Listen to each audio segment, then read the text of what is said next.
Hey guys, it's Barry again with Barry's 8-track and classic car radio repair, and we have another finished customer's conversion to take a look at today. This is from Mark in Lebanon, Pennsylvania, and this is an AM/FM 8-track out of a 71 Monte Carlo. It's been converted to modern electronics for greatly increased output power. It also has the Bluetooth and USB additions as well as the auxiliary input. And so we're just going to run it through all its paces, make sure it's all working correctly before we send it back to the customer. So let's just go ahead and turn this puppy on. I believe I have it set to FM at the moment, so we'll just turn her on. And as you can see, we have our FM stereo light that comes on, and couldn't get a deal with. There we go, comes on just like it used to when there's a stereo FM station being broadcast. And let's just go ahead and run it all the way across the dial and see how many FM stations we pick up. I normally pick up somewhere between 25 and 30 FM stations in this area after conversion, so let's just take a little tally here.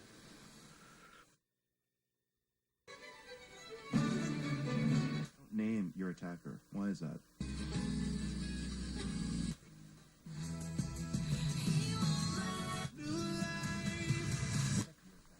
People to pray because you got.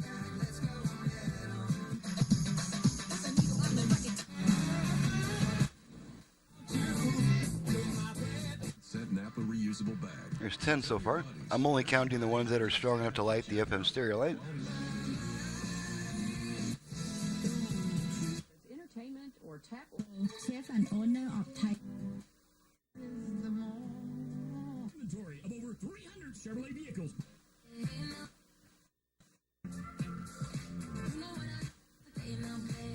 Presents Avatar.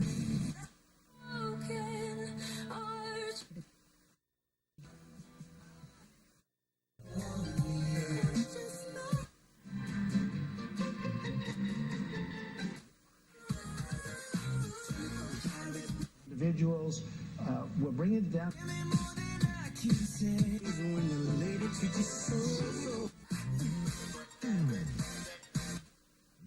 Okay, there's 25. I'm driving in my.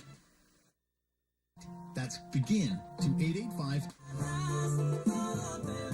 Okay, so that's 28 stations that came in strong enough to light the FM stereo light. And now we're going to go ahead and flip her over to AM. And on this type of radio, pushing the leftmost tuner button forces it into AM mode. And I already have the AM station preset to the strong one in the area. So let's just give this a little pop. And there's the strong AM station that we get in this area. Now we're going to test the dial lighting, make sure that works. You see all the pretty lights lighting up there. Okay, let's flip it back to FM. And now we're going to test the 8-track function. And one thing that I should mention is this tape that I've been using is the same tape I've used for the last, at least the last between 100 and 150 stereos. And so during the process of using this tape, I have injected signals for signal tracing purposes, and they have somehow made their way onto the tape. So you may hear a few weird tones and beeps on this tape that were accidentally recorded, but this is just a quick demonstration, so let's plug her in.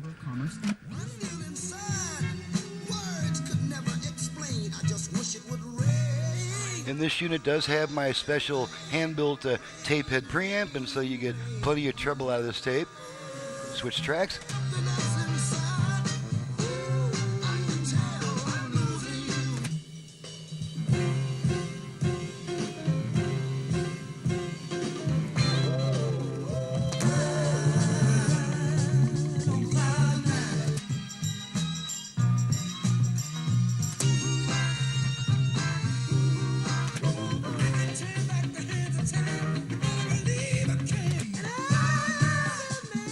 Okay, when I pull the tape out, radio should come right back on. There's our radio right back. Alrighty, and now we're going to demonstrate the virtual balance and fader functions. As I've mentioned in several other videos, I tend not to use the original factory fader because they're self-destructive by design and they're destined to go out if they're not already non-functional. So instead we can use the tone control for our balance and fader functions. So we're going to, first thing I'm going to do is rotate the tone control to the center position, so I've got room to rotate it either way. And to activate the virtual front rear fader, we're going to give it 2 quick turns to the right. So here we go. There's our beeps. letting us know the function is activated. And now we'll bring our level meters into the picture so you can see what I'm doing here. Front only, rear only, and let's bring our unit back into the picture. Okay, I wasn't fast enough. I let the function time out, so we're going to activate it again so that we can get a better balance. So we're going to activate it again. Okay, front, rear, front, all the way to the rear. Okay, take it back to center. Let it time out. Okay, 1 beep lets us know the function's timed out, and this is once again just a tone control. And as you can see, the left-right balance is not really that great, so let's go ahead and activate the left-right balance control. Same procedure, except we rotate the tone control to the left. So here we go. Okay, there's our 4 beeps, letting us know that the tone control is now the left-right balance control. Left, right, left, right. Okay, back to center, and that's pretty good 4-way speaker balance right there. Okay, 1 beep lets us know the function's timed out, and this is once again the tone control and can be returned to the optimum listening position. Alright, now we're going to activate the Bluetooth. I'm not going to go to all the time to pair it with a device. We're just going to make sure the Bluetooth works and activates. And one of the ways in which we activate the Bluetooth is to give the volume control 2 quick turns to the right.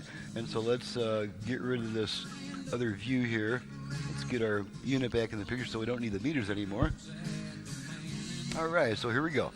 We should hear a female voice come on saying, ready to pair. Ready to pair. Okay, there's our female voice saying, ready to pair. So the unit is now trying to pair with the Bluetooth device, and if I had one right here handy, it would pair with it and start operating. And so after 90 seconds, no matter what I'm doing with the radio, the lady will come back on saying, pairing not completed. So expect that. We're going to go ahead and test the USB reader. And we just have a little dongle coming out, and I've got my radio commercial on a little USB stick here. I'm just going to plug it in, make sure it starts playing. Okay, and there's my radio commercial.